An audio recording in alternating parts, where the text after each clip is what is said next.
اگر آپ ہسٹری اٹھائیں تو موسٹ امپورٹنٹ جو واقعات ہوئے ہیں ان میں سے بڑے بڑے واقعات 10 محرم الحرام کو ہوئے، مگر سن 61 ہجری میں ایک ایسا واقعہ ہوا، میں یہ کہوں تو غلط نہ ہوگا، جس نے ساری دنیا کو ہلا کر رکھ دیا۔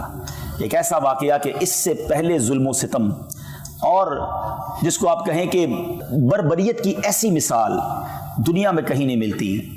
آسمان نے یہ منظر کیسے دیکھا ہوگا، زمین نے یہ منظر کیسے دیکھا ہوگا جب 10 محرم الحرام سن 61 ہجری میں کربلا کے میدان میں نواسۂ رسول امام حسین رضی اللہ تعالیٰ عنہ اور آپ کے قافلے والوں پر جو ظلم کیا گیا، ایک طرف تو محبتوں سے خط لکھ کر بلایا گیا اور پھر وہ بے وفائی کی گئی کہ پورے خاندان کو پیاسا جس طرح رلایا گیا، ستایا گیا اور پھر شہید کر دیا گیا۔ یہ داستان کہیں نہیں ملتی۔ 1380 سال 1379 ایئرز ہونے والے ہیں، بہت ٹائم ہوتا ہے یہ، 14 صدیاں، اٹس ٹو لانگ۔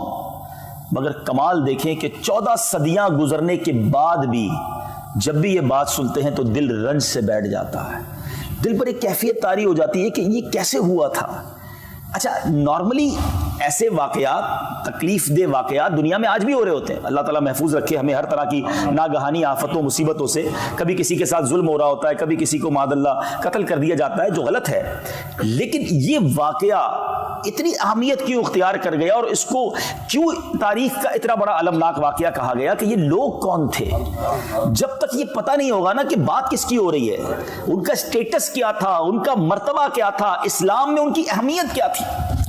امام حسین رضی اللہ تعالیٰ عنہ اور امام حسن، یہ نبی پاک کے دو نواسے ہیں، بی بی فاطمہ اور مولا علی کرم اللہ تعالیٰ وجہ الکریم کی آنکھوں کے تارے، اور نبی پاک علیہ الصلوۃ والسلام کو ان سے کتنی محبت تھی کہ بخاری شریف کی حدیث ہے کہ نبی پاک فرماتے حسن حسین دنیا میں میرے 2 پھول ہیں۔ اچھا، پھول تو فرمایا مگر ڈیلیبریٹلی نبی پاک کا یہ انداز تھا کہ انہیں پھولوں کی طرح سونگتے بھی تھے، ان کی خوشبو فیل کرتے تھے۔ اللہ اکبر۔ ایک جگہ نبی پاک فرماتے ہیں، حدیث کا مضمون ہے کہ یہ دونوں بچے جنتی جوانوں کے سردار، جنت میں جانا ہی بڑی سعادت ہے مگر جنت کے جوانوں کی سرداری انہیں عطا کی گئی۔ آئے ہائے، امام حسن سبحان اللہ ایک بار نبی پاک کے کاندھوں پر سواری کر رہے تھے۔ آپ نے دونوں شہزادوں کے بارے میں ایک لفظ سنا ہوگا، راکب دوش مصطفیٰ، یہ ان کا ایک بہت خوبصورت اور یہ یونیک لقب ہے، دنیا میں اور کس کو ملے گا؟ کیوں؟ راکب کہتے سوار کو، دوش کہتے کاندھوں کو، نبی پاک کے کاندھوں پر سواری کرنے والے، اللہ اکبر، نبی پاک کے کاندھوں پر سواری کرنے والے۔ ایک بار امام حسن کو نبی پاک کاندھوں پر اٹھا کے کہیں جا رہے تھے، ایک صحابی رسول نے بڑی محبت سے کہا برخوردار، اے شہزادے تمہاری سواری کتنی اچھی ہے، کیونکہ نبی پاک کے کاندھوں پر تھے، لیکن look at the level of love، نبی پاک کی محبت کا انداز دیکھیں۔ آقا فرماتے یہ بھی تو کہو سوار کتنا اچھا ہے، یہ میرا بیٹا، یہ سوار بھی کتنا اچھا ہے۔ Look at the connection with رسول اللہ صلی اللہ تعالی علیہ وسلم۔ امام حسین کے بارے میں نبی پاک کا یہ کہہ دینا، اللہ اکبر، آقا فرماتے حسین مجھ سے ہے اور میں حسین سے ہوں۔ محبت کا یہ عالم تھا کہ جبریل امین ایک بار نبی پاک کی بارگاہ میں آئے، پیارے آقا کی گود میں ایک پیارے آقا کے زانوں پر حضرت امام حسین تھے، بچپن کا عالم تھا، اور دوسرے زانوں پر حضرت ابراہیم، یہ نبی پاک علیہ الصلوۃ والسلام کے اپنے صاحبزادے، 2 بیٹے سمجھ لیں، ایک بیٹا ایک نواسا۔ جبریل امین آئے اور عرض کی حضور اللہ تعالیٰ یہ دونوں کو آپ کے پاس جمع نہیں فرمائے گا، یعنی کسی ایک کو قبول کر لیجئے، کسی ایک کو پسند کر لیجئے، حدیث کا مضمون ہے، یعنی چوائس دی گئی نبی پاک کو کہ ایک نے دنیا سے جانا ہے، اب آپ کس کے لیے فیصلہ فرماتے ہیں؟ اللہ کے حبیب علیہ الصلوۃ والسلام نے کچھ اس طرح فرمایا کہ اگر ابراہیم دنیا سے جاتے ہیں تو مجھے افسوس ہوگا، لیکن اگر حسین جاتے ہیں تو مجھے بھی افسوس ہوگا، علی کو بھی رنج پہنچے گا، بی بی فاطمہ بھی غمگین ہو جائیں گے۔ نبی پاک نے حضرت ابراہیم رضی اللہ تعالیٰ اپنے بیٹے کا جانا قبول کر لیا، اور کچھ دنوں کے بعد حضرت ابراہیم دنیا سے چلے گئے، اور نبی پاک امام حسین کو دیکھ کر فرمایا کرتے تھے یہ وہ میرا بیٹا ہے جس پر میں نے اپنا بیٹا قربان کیا۔ آپ ذرا سوچو، آج ہمارے یہاں کوئی بچہ پیدا ہو تو ہم کیا کرتے ہیں؟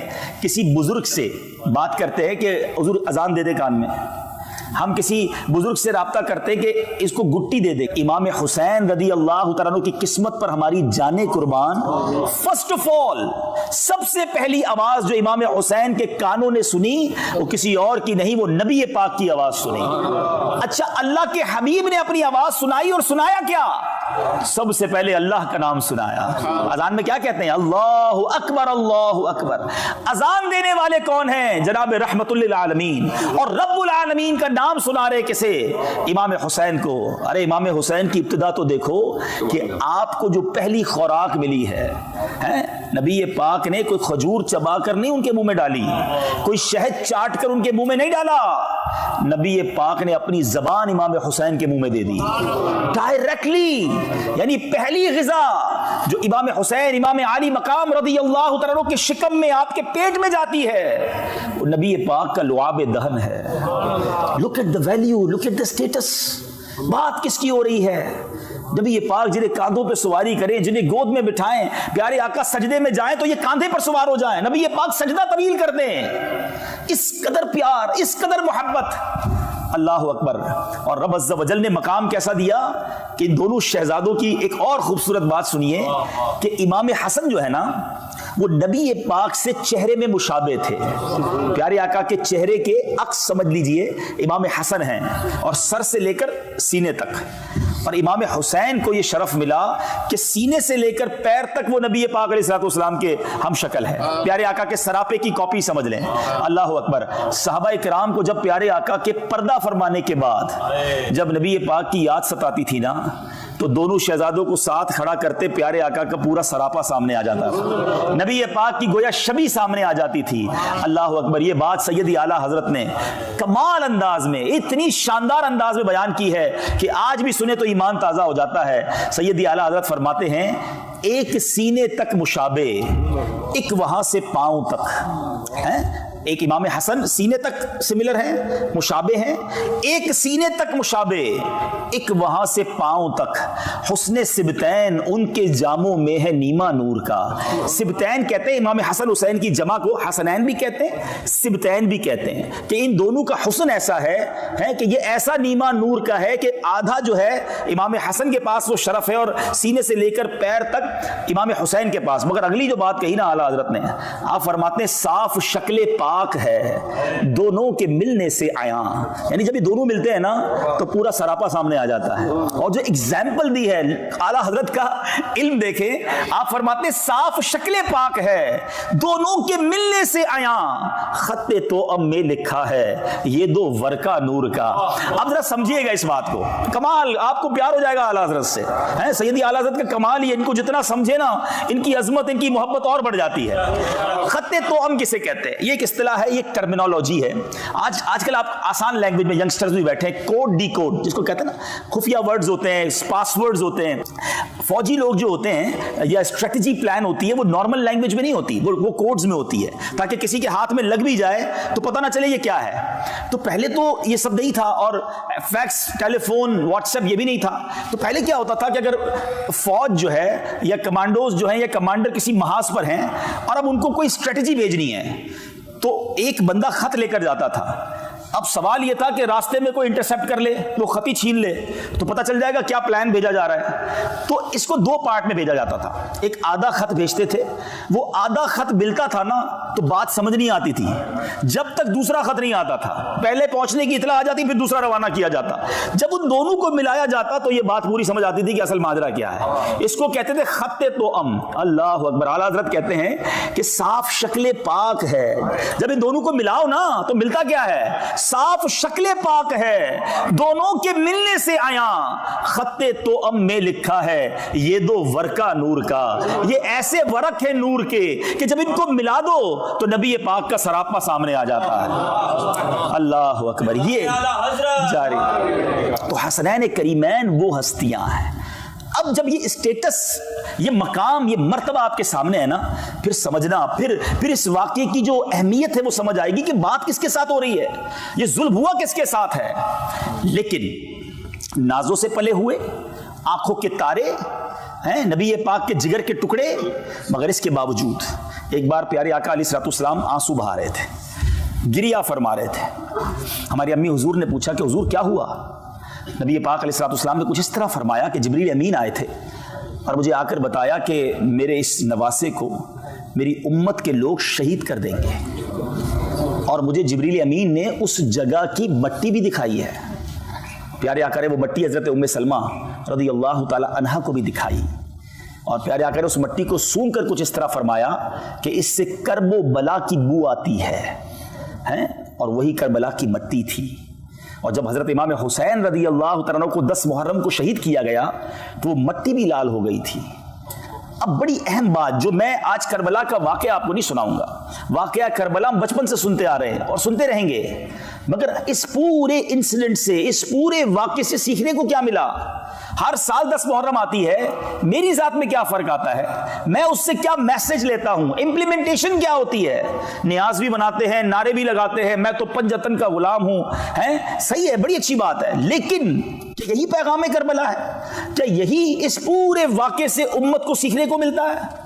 نہیں جناب, ہم اس کی بڑی اہم چیزیں مس کر رہے ہیں. پہلا آپ کے لیے میسج, میرے لیے میسج, کہ نبی پاک کو معلوم تھا کہ امام حسین شہید کر دیے جائیں گے. مولا علی کرم اللہ تعالی وجہ الکریم کو معلوم تھا, ٹھیک ہے, بی بی فاطمہ کو بھی معلوم تھا, صحابہ کرام کو بھی پتہ چل گیا تھا. مگر کمال یہ ہے کہ کبھی ایک بار امام حسین کا جو یہ واقعہ ہوا نا, آپ کی آلموسٹ ایج 56 ایئرز تھی, یعنی پیدائش کے وقت بتا دیا گیا ہے, 56 ایئرز کے بعد یہ واقعہ ہوا ہے. اس پورے سفر میں, اس پورے ٹائم میں کبھی ایک بار نبی پاک نے ہاتھ اٹھا کر اللہ سے دعا کی ہو کہ یا اللہ میرے نواسے حسین پر یہ مشکل وقت نہ آئے, یہ مصیبت ٹال دے؟ کبھی مولا علی نے عرض کی ہو کہ حضور آپ کی دعائیں رد نہیں ہوتی, آپ کی دعا تو عرش پر جاتی ہے, ہاتھ اٹھائیں, آپ کو حسین سے پیار بھی بڑا ہے رضی اللہ تعالیٰ عنہ, دعا کر دیں. بی بی فاطمہ عرض کرتی, کسی نے نہیں کہا. کیوں؟ پتا تھا مگر یہ دعا نہیں کی. اللہ اکبر, یہ اللہ اکبر بھروسہ کیسا تھا, یہ امتحان کی تیاری تھی. ایوری بڈی نوز, سب کو پتا تھا کہ یہ امتحان, یہ ایگزام ہونا ہے, but we are ready, we are prepare. بچے کو تیاری اس امتحان کے لیے کیا جا رہا ہے. یہ میسج ہے, یہ کربلا کا میسج ہے کہ زباں پر شکوے رنجو علم لایا نہیں کرتے, زباں پر شکوے رنجو علم لایا نہیں کرتے, نبی کے نام لیوا غم سے گھبرایا نہیں کرتے. امتحان اللہ والوں پر آتے ہیں, امتحان اللہ کے نیک بندوں پر آتے ہیں اور زیادہ آتے ہیں, مگر ہم جیسے گناہ گاروں پر چھوٹا سا امتحان, چھوٹی سی تکلیف, چھوٹا سا ایگزام آ گیا, پہلے ایگزام میں فیل, پہلے ہی امتحان میں فیل, پہلی باری میں شکوا, شکایت, کمپلین. اب بتاؤ نا, ایک طرف تو کہتے ہیں پنجتن کے غلام ہیں, انہوں نے سر کٹوا دیے, شکوا نہیں تھا. کیا کربلا کے میدان میں 3 دن کے پیاسوں نے یہ کہا تھا اللہ سے کہ یا اللہ ہم تو تیرے نبی کی آل ہیں, پھر بھی پیاسے ہیں, پھر بھی ہمیں تلواروں سے مارا جا رہا ہے؟ سب اللہ کی رضا پر راضی تھے. آج تھوڑے بیمار ہو جائیں, تھوڑے پیسے کم ہو جائیں, تھوڑا کاروبار میں لاس ہو جائے, تھوڑی جاب میں پرابلم ہو جائے, تھوڑے ویزا کے ایشوز آ جائیں, کمپلین کمپلین کمپلین. کبھی کبھی تو ایسا ہوتا ہے کہ کسی سے پوچھو نا بھائی طبیعت کیسی ہے, کیا حال ہے, یقین کریں یہ پوچھنے کے بعد افسوس ہو رہا ہوتا ہے, پوچھا کیوں اس سے یار, اتنی بڑی لسٹ نکالتا ہے, پھر طبیعت بھی خراب ہے, کاروبار بھی برباد ہے, گھر میں بھی کچھ نہیں ہے, ادھر بھی پرابلم ہے, وہ بھی مسئلہ ہے. بندہ کہ یار زندگی میں اس کے کوئی سکھ نہیں دیا اللہ نے, کوئی شکر کا جملہ نہیں, کوئی اللہ کی مہربانی کی بات نہیں, ٹینشن, تکلیفیں, کمپلین. مجھے بتاؤ نا, یہ جو ہم لوگوں کو بتاتے پھرتے ہیں مجھے یہ مسئلہ, وہ مسئلہ, یہ پرابلم, کیا یہ بتانے سے پرابلم ٹھیک ہو جاتی ہے؟ ٹھیک نہیں ہوتی. مگر جو اجر, جو ثواب, جو نعمت آپ کو ملنی تھی وہ بھی ضائع ہو گئی. بیماری بھی رہی, ثواب بھی چلا گیا, نقصان حل نہیں ہوا, پیسے واپس نہیں آ گئے جو کھو گئے تھے, مگر جو صبر کا ثواب تھا وہ بھی چلا گیا. نہیں میرے میٹھے اسلامی بھائیوں, اور یہ تو قرآن کا وعدہ ہے, یہ اعلان تو پہلے سے ہوا ہے کہ ہم تمہیں آزمائیں گے, ہم سب کو آزمایا جائے گا. یاد رکھیے, کبھی کبھی یہ شیطان وار کرتا ہے کہ یار پہلے میں نماز نہیں پڑھتا تھا, اتنے پرابلمز نہیں تھے, جب نماز پڑھنے لگا ہوں, دین کی طرف آنے لگا ہوں, مذہبی میں نے ذرا تھوڑا سا گیٹ اپ بھی اپنا لیا ہے, میں تھوڑا سا حلال کی طرف آ رہا ہوں, تو یہ ڈیفیکلٹی بڑھتی کیوں جا رہی ہیں؟ تو یہ پھر وسوسہ ڈالتا ہے شیطان کہ یار یہ کیا ہو رہا ہے. سبحان اللہ, نبی پاک کی کیا شان ہے. میرے آقا چند جملوں میں مسئلے حل کر دیتے ہیں. نبی پاک علیہ الصلوۃ والسلام نے ایک بار ارشاد فرمایا جس کا مضمون ہے کہ سب سے زیادہ جس کو تکالیف آتی ہیں, جس کو پرابلمز آتی ہیں, وہ انبیاء کرام ہیں. اب بتاؤ نا, نبیوں کے تو قدموں کی دھول کے برابر بھی نہیں نا. جب نبیوں کو سب سے زیادہ تکلیفیں آتی ہیں, پھر آقا نے فرمایا اس کے بعد اس پر زیادہ مشکل آتی ہے جو دین سے جتنا قریب ہوتا ہے. جو جتنا دین کے اللہ کے قریب ہوگا اس پر اتنی ڈیفیکلٹی آئیں گی. آقا فرماتے ہیں جس کا مضمون ہے, دراصل اللہ کی منشا, اس کی مشیت یہ ہے کہ میرے بندے سے زندگی میں جو خطائیں ہو گئیں, جو غلطیاں ہو گئیں, میں کچھ آزمائشیں بھیجوں, تکلیفیں بھیجوں, وہ صبر کرے, اس کے وہ گناہ دنیا ہی میں معاف ہو جائیں. اب میرا بندہ میرے پاس آئے تو گناہوں سے پاک آئے, میں اسے جنت میں داخل کر دوں. اب بتاؤ یار, یہ بیماری, یہ پریشانی, یہ ڈیفیکلٹی تو میرے گناہ معاف کروانے آئی تھی. یہ تو اللہ نے مہربانی کی تھی. ہمارے اسلاف, ہمارے بزرگان دین ویلکم کرتے تھے پریشانی کو, انتظار کرتے تھے کہ خیر تو ہے, اتنے دن گزر گئے, کوئی ٹینشن ہی نہیں آئی ہے. اور ہم ہیں کہ چھوٹی سی تکلیف پر واویلا, کمپلین, ناشکری, کفریہ کلمات تک لوگ بول جاتے ہیں. امیر اہل سنت کا وہ شعر بڑا کمال کا ہے. آپ فرماتے ہیں پیارے مبلغ معمولی سی مشکل پہ تو گھبراتا ہے, پیارے مبلغ معمولی سی مشکل پہ تو گھبراتا ہے. دیکھ حسین نے دین کی خاطر سارا گھر قربان کیا. آپ کبھی درس دینے جاتے ہیں, کوئی ڈانٹ دے, کہتے ہیں میں درس نہیں دوں گا, میں قافلے میں نہیں جاؤں گا بھائی, وہاں تو صحیح طریقے سے ویلکم بھی نہیں ہوا, میں دین کا کام نہیں کرتا بھائی, آج کل بہت مشکل ہے. چھوٹی سی بات پر دین کا کام چھوڑ دیا. شیطان تو چاہتا یہی تھا. امام حسین بھی کہتے خط لکھ کر بلایا تھا, ویلکم کرنے کا وعدہ کیا تھا, ادھر تو تلواریں, میں بھی واپس جاتا ہوں. سر کٹوا دیا, کمپرومائز نہیں کیا. اور ہم ہیں کہ چھوٹی چھوٹی بات پر بہت زیادہ ہم واویلا کرتے ہیں. اور ایک اور آخری بات, پھر ٹاپک تھوڑا سا آگے لے کر چلتے ہیں. بعض اوقات ایک اور بھی شیطان وسوسہ ڈالتا ہے کہ یار میں اتنی دعائیں کرتا ہوں, اللہ سے اتنی التجائیں کرتا ہوں, لوگ کہتے ہیں کعبے پر جا کر دعا کرو, ادھر بھی دعا کی, فلاں بزرگ کے مزار پہ جا کے بھی دعا کی, فلاں بزرگ سے بھی دعا کروائی, خود بھی تہجد میں اٹھ کے دعا کی, میرا تو مسئلہ ہی حل نہیں ہوتا, میری پرابلم ہی سالو نہیں ہو رہی, اتنے ٹائم ہو گیا, کاغذات کا مسئلہ حل ہی نہیں ہو رہا, اولاد مانگ رہا ہوں تو مجھے اولاد ہی نہیں مل رہی. ابھی میں آ رہا تھا تو مجھے ایک بہت طویل میسج کسی نے لکھا تھا کہ معاذ اللہ, اس میں بڑے کمپلین والے جملے بھی تھے کہ اللہ تعالیٰ تو ماں سے زیادہ چاہنے والا ہے, پھر بھی مجھے اولاد نہیں دے سکتا. یعنی یہ کمپلین نہیں تو کیا, بعض اوقات تو اس پر کفریہ کلمات بھی نکل جاتے نا کہ کچھ تو بتائیے, کوئی تو مجھے بتائیے, میں ہر طرح کی قربانی کے لیے تیار ہوں, مجھے اولاد چاہیے. میں وہ میسج ابھی پڑھوں آپ کے سامنے میرے موبائل پہ, میں پڑھ کے حیران ہو گیا. اللہ کرے وہ سن رہے ہو مجھے, اور آپ میں سے بھی کچھ لوگ ہوں گے جو کچھ چیزوں کو بڑے ٹائم سے مانگ رہے ہیں, نہیں مل رہی ہے. اور جب نہیں ملتی نا تو انسان پھر معاذ اللہ, ہم کمزور لوگ ہیں, ہمیں علم تو ہے نہیں, ہم شکوہ شکایت اور بعض اوقات اللہ سے دور ہو جاتے ہیں, بھروسے میں کمی آ جاتی ہے. سنو اب میری بات, آج یہ کلیئر ہو جائے گا, ٹھیک ہے. پہلے تو میں آپ کو قرآن کی آیت سناتا ہوں, ہو سکے نا تو اس آیت کو یاد کر لو. یقین کریں میں جب بھی اس آیت کو پڑھتا ہوں نا طبیعت ہری بھری ہو جاتی ہے. کیا شاندار دو جملوں میں قرآن کا اسلوب ہی اتنا پیارا ہے. آپ ذرا سنیے گا, مسئلہ حل ہو جائے گا آپ کا. بعض اوقات میں اور آپ سمجھتے ہیں نا کہ یار یہ مسئلہ حل ہونا چاہیے, یہ معاملہ میرے لیے بہتر یہ ہے. اللہ قرآن میں فرماتا ہے وَعَسَىٰ أَن تَكْرَهُوا شَيْئًا وَهُوَ خَيْرٌ لَكُمْ. قرآن میں اللہ فرماتا ہے اور قریب ہے کہ کوئی بات تمہیں ناپسند ہو, تم چاہتے ہو یہ نہیں ہونی چاہیے, اور وہی تمہارے لیے بہتر ہوتی ہے, حالانکہ وہ تمہارے حق میں بہتر ہے. وَعَسَىٰ أَن تُحِبُّوا شَيْئًا وَهُوَ شَرٌّ لَكُمْ. تم کسی چیز کو اپنے بارے میں اچھا سمجھتے ہو مگر وہی تمہارے لیے اچھی نہیں ہوتی ہے. اور اس آیت کا جو اگلا جز ہے نا, آئے ہائے یقین کرو اللہ تعالیٰ کیا فرماتا ہے, اللہ جانتا ہے اور تم نہیں جانتے. میری آپ کی اوقات کیا ہے. اللہ فرما رہا ہے کہ تم کسی چیز کو اچھا سمجھتے ہو, نہیں ہے تمہارے لیے اچھی. بعض اوقات کسی چیز کو تم اپنے لیے برا سمجھتے ہو, وہ تمہارے لیے اچھی ہے. اور سنو, اور اللہ جانتا ہے اور تم نہیں جانتے. یہ بھروسہ لاؤ نا اپنے اندر کہ میں کون, میری اوقات کیا, میں بندہ, وہ خالق, وہ جانتا ہے میرے لیے کیا بہتر ہے.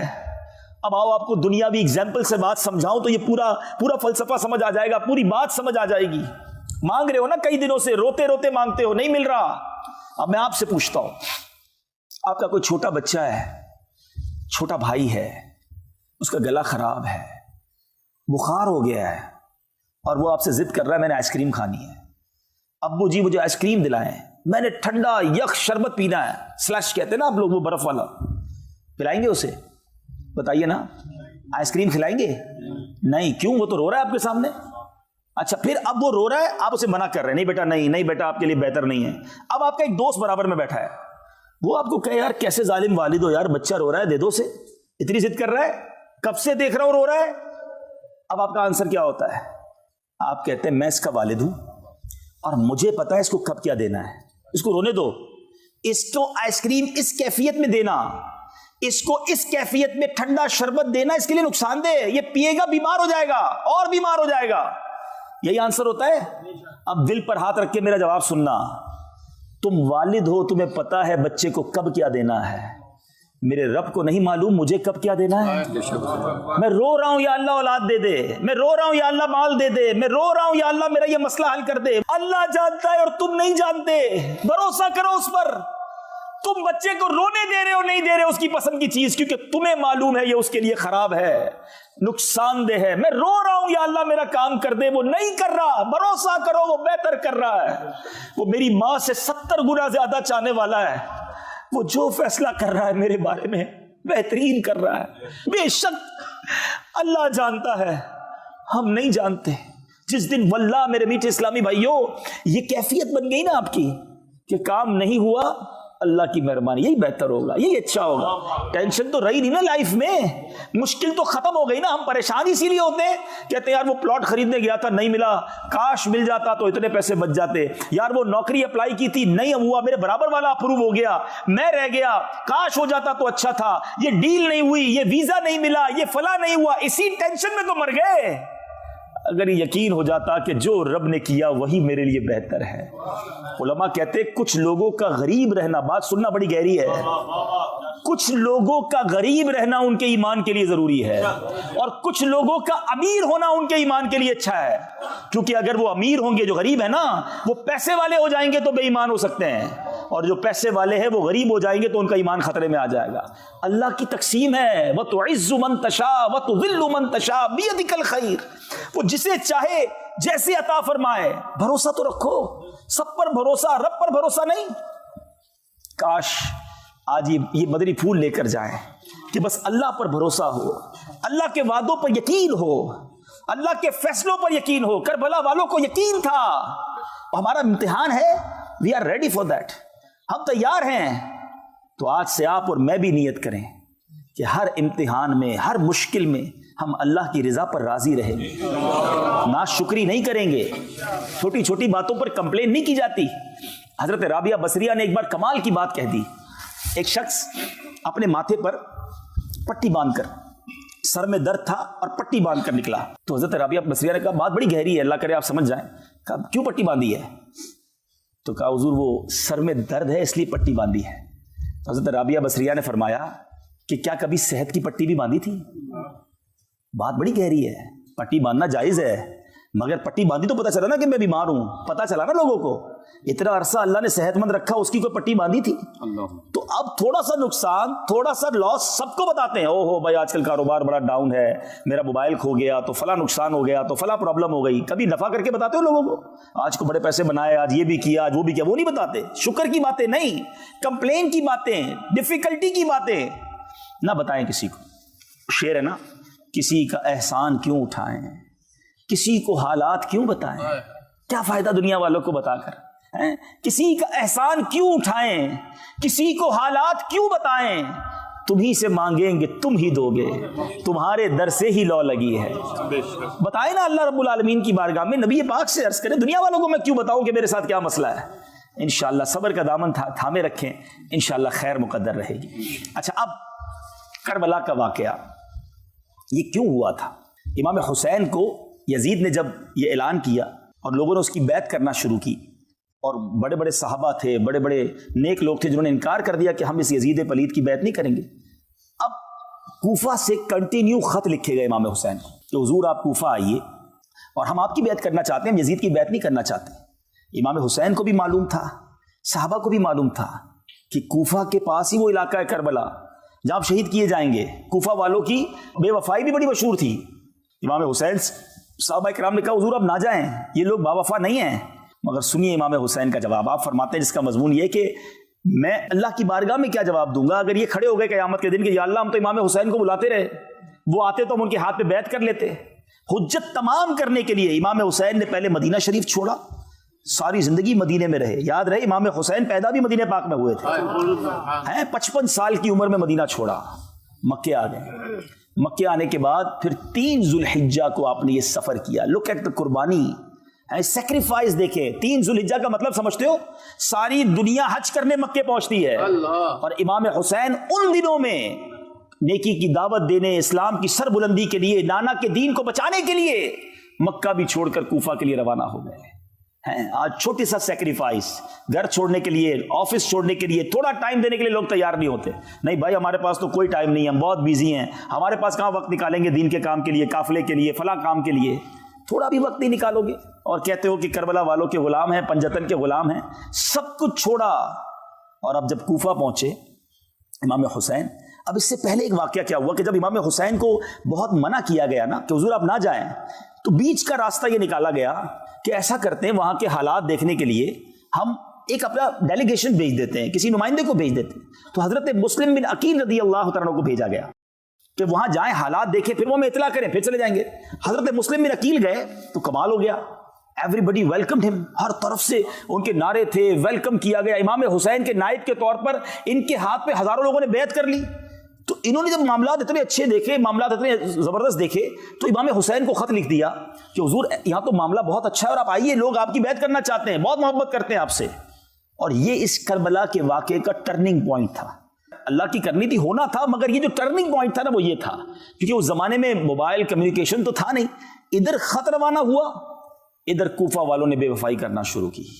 اور ایک وقت ایسا آیا کہ حضرت مسلم بن عقیل نے نماز کوفہ کی جامع مسجد میں پڑھائی, سینکڑوں لوگ پیچھے امامت میں تھے, مگر جب سلام پھیرا تو پیچھے ایک بھی مقتدی نہیں تھا.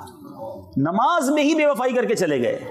بے شک ان کو دھمکیاں دی گئی تھی, ان کو بڑا ٹارچر کیا گیا تھا, مگر بڑا ظلم کیا, بڑی بے وفائی کی. حضرت مسلم بن عقیل کو بھی شہید کیا گیا, آپ کے بچوں کو بھی شہید کیا گیا. مگر حضرت مسلم بن عقیل کا آخری وقت تک یہ جملہ تھا کہ کوئی میرے امام کو بتا دے کہ میرے ساتھ کیا ہوا ہے, کیونکہ ان کو اپنی فکر نہیں تھی. ان کو یہ فکر تھی کہ میرا خط ملے گا تو وہ چل پڑیں گے کہ سب ٹھیک ہے. اور یہی ہوا.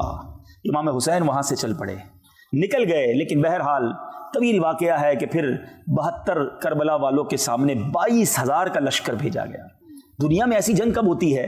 یہ تو لڑنے نہیں گئے تھے نا, بچوں کو لے کر, فیملی کو لے کر کوئی لڑنے جاتا ہے؟ یہ قافلہ تو اس لیے گیا تھا کہ بلایا گیا ہے, ویلکم کیا جائے گا, وہاں اسلام کی دعوت دیں گے, نیکی کی دعوت دیں گے, لوگ بیعت کریں گے. اور ادھر خوخار لشکر کو بھیج دیا گیا, 22,000 کا لشکر.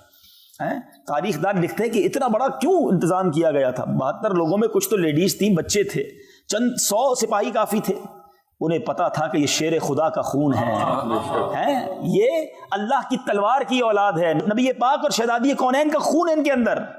ان سے آسان نہیں ہے لڑنا. اور ایسا ہوا بھی کہ جب یہ مارکا ہوا تو کئی لوگ خاک و خون میں نہلا دیے گئے اور ان کو برباد کیا گیا امام حسین کی تلوار سے. اور بڑے بڑے ہمارے جو اہل بیت اطہار کے جو سمجھیے کہ شاہ سوار تھے, لیکن آخرکار 3 دن کی پیاس, 3 دن کی بھوک, یہ شہید کر دیے گئے. لیکن میں نے کہا نا کہ میں تفصیلی واقعے کی طرف نہیں جانا چاہ رہا ہوں, میں آپ کو چند باتیں پوائنٹ آؤٹ کروانا چاہ رہا ہوں تاکہ آج کے بعد اب ہم یہاں سے کھڑے ہوں تو اپنی ذات میں کچھ تبدیلی لے کے کھڑے ہوں, کچھ امپلیمنٹیشن لیں. آپ کو پتہ ہے شب عاشور کیا ہوا تھا؟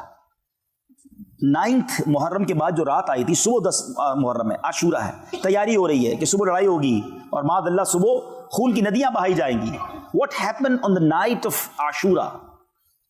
The night between 9th and 10th Muharram. There are 2 camps. 2 camps تھے. ایک 72 اہل بیت اطہار والے تھے اور ایک یزیدی کیمپ تھا جہاں 22,000 لوگ تھے. حسینی خیمہ تھا, یزیدی خیمہ تھا. کیا ہو رہا تھا اس رات؟ حسینی خیمے میں تلاوت ہو رہی تھی, دعائیں ہو رہی تھی, سجدے ہو رہے تھے, التجائیں ہو رہی تھی, گریہ وزاری ہو رہی تھی. اور یزیدی خیمے میں ناچ ہو رہا تھا, گانے ہو رہے تھے, شراب ہو رہی تھی, عیاشیاں ہو رہی تھی. This is the message of شب عاشور for all of you. ہم سب کے لیے یہ پیغام ہے کہ ہماری راتیں کیسے گزر رہی ہیں, تلاوت میں, نماز میں, عبادت میں, یا معاذ اللہ شراب میں, بے حیائی میں, ناچ گانوں میں, فلموں ڈراموں میں. اے پنجتن کا غلام کہلانے والوں, میں آپ سے بات کر رہا ہوں. بات تو بڑی کرتے ہیں کہ میں امام حسین پر اپنی جانیں قربان, کربلا والوں پر سب کچھ قربان, لیکن بتاؤ نا لائف کیسی گزار رہے ہو, یزیدی طریقے پر یا حسینی طریقے پر؟ حسینی طریقہ تو نمازوں والا, سجدوں والا, تلاوت والا ہے. یزیدی طریقہ ناچ گانے اور بے حیائی اور بدکاری والا ہے.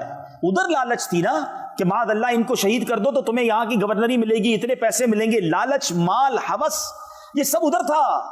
یہ ہمارے دل میں کدھر سے آ گیا ہے؟ حسینی قافلے والے تو لٹانے آئے تھے, قربان کرنے آئے تھے, اور آج مسلمان لالچ میں اندھا ہوا ہے. حرام کماؤں یا حلال کماؤں مجھے نہیں پتا, پیسے چاہیے بھائی. جس بھی جگہ جاب بتاؤ, جاب کرنے کے لیے تیار ہوں, چاہے شراب بیچنی پڑے, چاہے سور کا گوشت بیچنا پڑے, ہیں بس بتاؤ یار, پیسے ملنے چاہیے, چاہے سود کا پیسہ ہو چلے گا, پیسے بتاؤ کتنے ملیں گے. افسوس ہوتا ہے کبھی کبھی رونگٹے کھڑے ہو جاتے ہیں کہ کسی ملک کا ویزا لینے کے لیے اپنے مذہب کے کھانے میں کچھ اور لکھ دیتے ہیں. منہ نہیں دکھانا اللہ کی بارگاہ میں, پیش نہیں ہونا کربلا والوں کے سامنے. ذرا سوچو, وہ تمام لوگ سوچیں جو اپنے دین کو کمپرومائز کرتے ہیں, جو اپنے عادات اور اپنی اطوار کو درست نہیں کر رہے, یزیدی طریقے پر زندگی گزار رہے ہیں. اگر محشر کے دن امام حسین سے ملاقات ہو گئی, کربلا والوں سے ملاقات ہوئی, اور انہوں نے پوچھ لیا کہ ہم نے تو نانا کے دین کے لیے جانیں قربان کر دی, تم کیا کر کے لائے ہو, کیا جواب دو گے؟ کہ ہمیں تھوڑے پیسے چاہیے تھے, ہم تو دین ہی بیچ آئے ہیں, ہم تو جناب کیا کریں, یورپ میں رہتے تھے, ہمیں تو بھائی پیسے کمانے تھے, سروائیو کرنا تھا, اس لیے سارے غلط کام کیے. چھوٹی چھوٹی باتوں پر کمپرومائز کر لیتے ہیں. ادھر وہ بھی کمپرومائز کر لیتے نا. امام حسین نے باطل کے آگے سر نہ جھکایا اور نانا کے دین کے پرچم کو بلند کر دیا. اگر وہاں امام حسین کمپرومائز کرتے نا تو آج ساری دنیا کہتی جب نبی کے نواسے کمپرومائز کر سکتے تو ہم کیا کریں بھائی, ہم بھی فلاں جگہ رہتے ہیں, وہاں بڑے حالات خراب ہے, بڑا معاملہ ٹھیک نہیں ہے. اچھا باتیں ہم ساری کرتے ہیں, امتحان جب آتا ہے نا, پیسے سامنے آ جائیں, کوئی ڈیل آ جائے, اوہو اتنے یورو, اتنے لاکھ روپے بچیں گے, یار آج کر لیتے آئندہ نہیں کریں گے. یہی تو کہاں گئی تمہاری اہل بیت کی محبت, کدھر گئی نبی پاک کی غلامی, کدھر گیا خوف خدا. مسلمان ہو کر شراب بیچو گے, مسلمان ہو کر معاذ اللہ حرام گوشت بیچو گے, مسلمان ہو کر جھوٹ بول کر کام کرو گے, مسلمان ہو کر بے حیائیوں کے کام کرو گے. کیا مسلمان شراب کے اڈے میں جائے گا؟ کیا مسلمان اپنے گھر میں معاذ اللہ بے حیائی والے کام کرے گا؟ یہ تو یزیدیوں کے کام تھے. سوچو نا. نہیں میرے بیچ اسلامی بھائی, ہم نے تو جنت میں نبی پاک اور ان کے نواسے اہل بیت اطہار کے پیچھے پیچھے جانا ہے. یہ راضی ہوئے تو کام ہوگا, یہ جنتی جوانوں کے سردار ہیں. لیکن اللہ کرے کہ ایسی زندگی بھی تو ہم گزارے نا. تو آج سے یہ بھی اپنے آپ, یہ کربلا کا پیغام لو کہ بس اب انشاءاللہ جو زندگی گزرے گی وہ نبی پاک کے دین پر گزرے گی, اب سنتوں پر گزرے گی. حرام روزی کمانے والا, حرام بولنے والا, حرام سننے والا, حرام کھانے والا, حرام دیکھنے والا توبہ کرے کہ انشاءاللہ میں گدا ہوں اپنے کریم کا, میرا دین پا رہا ہے نہ نہیں. انشاءاللہ آج کے بعد حرام کی طرف نہیں جائیں گے انشاءاللہ. ایک اور بات, امام حسین جب شہید ہوئے کیا کر رہے تھے آپ کو معلوم ہے؟ آپ سجدے میں تھے, اس وقت بھی سجدے میں تھے, اور سجدے ہی کے عالم میں آپ کا سر کاٹا گیا. کہتی ہے زمین کرب و بلا, اس شان کا سجدہ کھیل نہیں, تلواروں کے سائے میں آپ نے سجدہ کیا. اور آج پنجتن کا غلام کہلانے والے کی نمازیں قضا ہو رہی ہیں, فرض نمازیں قضا ہو رہی ہیں. فجر میں نہیں اٹھ پاتا یار, 4 پڑھ لیتا ہوں, ایسے بھی ملتے لوگ. کیوں بھائی فجر میں کیوں نہیں اٹھتے؟ بس وہ آنکھ نہیں کھلتی. اچھا آفس کتنے میں جاتے ہیں؟ وہ 7:30 بجے, وہ اس پہ آنکھ کھل جاتی ہے. ہاں وہ تو پہنچنا ضروری ہے, لیٹ ہو گئے تو جاب سے نکال دیے جائیں گے. آفس نہیں چھوٹتا, فلائٹ نہیں چھوٹتی, میٹنگ نہیں چھوٹتی, ٹرین مس نہیں ہوتی, فجر مس ہو جاتی ہے. ظہر میں کیا کروں, وہ جاب میں ٹائم نہیں ملتا. عصر میں ذرا بیزی ہوتا ہوں تو اس لیے نکل جاتی ہے عصر. اللہ اکبر, اللہ اکبر. نماز سے کہتے ہو مجھے کام ہے, کام سے کہو مجھے نماز ہے. وہ کام نہیں چاہیے مجھے جو میری نماز قضا کر دے. بھروسہ کرو اللہ پر. کیسے جواب دو گے امام حسین کو قیامت کے دن کہ وہ اگر فرمائے میں تو کربلا کے میدان میں سجدہ مس نہیں کیا اور تم بستروں پر بیٹھ کر سجدہ مس کرتے تھے؟ نیت کریں, یہ ہے پیغام کربلا کا کہ آج کے بعد ہماری کوئی نماز قضا نہیں ہوگی. امام حسین کے سر انور کو جب نیزے پر اٹھایا گیا نا, اس وقت وہ سر انور تلاوت کر رہا تھا. صحابہ کرام نے سنا کہ لبہائے مبارکہ ہل رہے تھے اور آپ کے سر انور سے ایک تلاوت کی آواز آ رہی تھی. امیر علیہ سنت لکھتے ہیں نا, عبادت ہو تو ایسی ہو, تلاوت ہو تو ایسی ہو, سر شبیر تو نیزے پہ بھی قرآن سناتا ہے, وہ نیزے پہ قرآن سنائیں. اور اہل بیت کا غلام ہے, امام حسین کا غلام کہلانے والا, کربلا والوں کا غلام کہلانے والا, اس کو پورا سال ہی قرآن پڑھنے کی توفیق نہ ملے بلکہ قرآن پڑھنا ہی نہ آتا ہو. بتاؤ نا یہ کیسی غلامی ہے, یہ کیسی محبت ہے. یقیناً نیاز منانا سعادت ہے, یقیناً ان کا دن منانا اچھی بات ہے, ایصال ثواب کرنا, مگر صرف کربلا کے واقعے کو کھچڑا بنا کر نیاز منا کر ہی تو فائنل نہ کر دینا. کچھ تو اپنی ذات میں امپلیمنٹ لائیں کہ بس یار اس بار میں نے کربلا کے بارے میں سنا امام حسین نے کربلا میں بھی سجدہ کیا، شہادت بھی